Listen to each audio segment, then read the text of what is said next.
घ्या सर घ्या. हां हां. छत्रपती शिवाजी महाराज की जय. छत्रपती संभाजी महाराज की जय. छत्रपती संभाजी महाराज की जय. डॉक्टर बाबासाहेब आंबेडकर, अण्णाभाऊ साठे,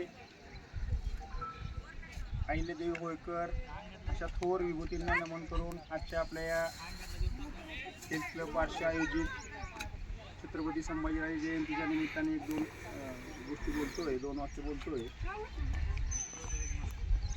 14 मे 1657 पुरंदर किल्ला या किल्ल्यावरती छत्रपती संभाजीराजेंचा जन्म झाला. आईसाहेब सईबाई छत्रपती संभाजीराजे अवघे 2 वर्षाचे असताना त्या वारल्या. छत्र हरपलं.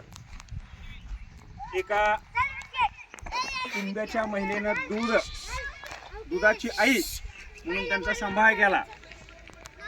अशा या छत्रपती संभाजीराजेंची कारकीर्द अवघी 32 वर्ष 10 महिने. या 32 वर्ष 10 महिन्यामध्ये जवळपास 120 लढाया त्यांनी लढल्या आणि सगळ्या जिंकल्या. अशा या थोर व्यक्तिमत्वाला वाढवायचं काम आजी जिजाबाई आणि त्यांचे महान गुरु अशांनी केलं.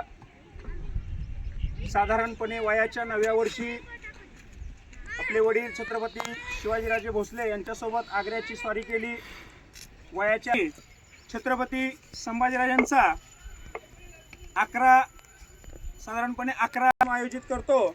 यातून विशेष करून 18, 20, 22 वर्षाच्या मुलांनी असा बोध घ्यायचा आहे की छत्रपती संभाजीराजांची जयंती किंवा कुठल्याही थोर विभूत्यांच्या जयंत्या साजऱ्या करत असताना ज्ञानवंत रयतप्रिय छत्रपती शिवाजी महाराज, त्याचबरोबर ज्यांचे संस्कार छत्रपती शिवाजी महाराजांबरोबरच ज्या स्वराज्याच्या दुसऱ्या राजाला प्राप्त झाले असे ज्यांच्या जयंतीच्या निमित्तानं आपण सर्वजण या ठिकाणी उपस्थित आहोत असे छत्रपती संभाजी महाराज. त्याचबरोबर या देशासाठी, या भूमीसाठी ज्या महान पुरुषांनी आपले बलिदान देऊन या भूमीला पवित्र करण्याचं कार्य आपल्या खांद्यावरती घेऊन फ्रेंड्स बहुउद्देशीय संस्था, सर्व पदाधिकारी, त्याचबरोबर हेल्थ क्लब, याचबरोबर या ठिकाणी पॅव्हिलियनमध्ये उपस्थित असलेले सर्व युवक वर्ग यांच्या वतीनं या महापुरुषाला परत एकदा मी या ठिकाणी सर्वांच्या वतीनं महाअभिवादन करतो.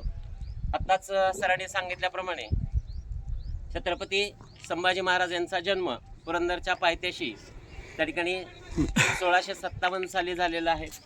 हे आपल्याला सर्वांना ज्ञातच आहे. परंतु त्याच्यानंतर जे जीवन त्या ठिकाणी संघर्षमय जीवन त्यांचं घडलं त्याच्या संदर्भात थोडक्यामध्ये मी आपल्यासमोर माहिती देण्याचा प्रयत्न करतो. आणि वय वर्ष 9 असताना देखील मनामध्ये कुठलीही भीती न बाळगता या युवकानं, या बालकानं त्या ठिकाणी कुठलीही तमन्ना, वय वर्ष 14 असताना त्या ठिकाणी त्यांनी रचला. हा ग्रंथ संस्कृतच्या माध्यमातून होता, तरी देखील त्या ठिकाणी या ग्रंथाच्या